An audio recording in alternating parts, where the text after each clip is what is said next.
چند درصد بین شما هستن که با اینکه خیلی از شما خیلی سالن که دبی زندگی کرده،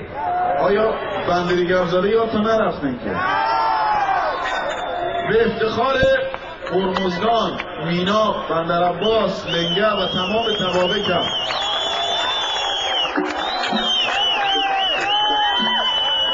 امشب با چند آهنگان قدیمی با گیتار براتون بزنم. امیدوارم که چون اونشونی که بلدن با من بخونن. من از اون همه تو خاندان شریفی هم بده شما طرفا با اون رو خونیم ببینیم که چه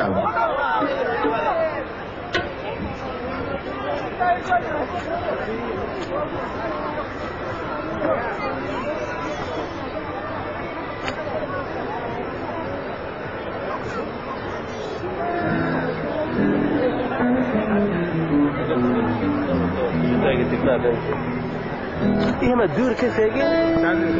به افتخار مینا و اگر بخوام یه قطعه بخونم چه خونم فکر کنم گلستان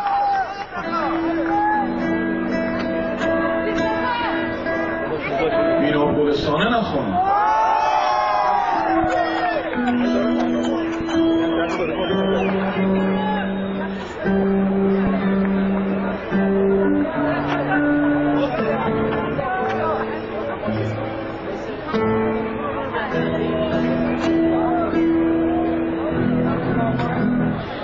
یه صدا رو هم بخونیم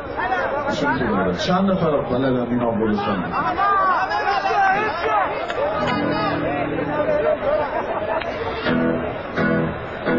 یه ذره افکت به گیتار افکت داره مرسی آقای اضافه به افتخار گروه صدا کفه خیلی ویژه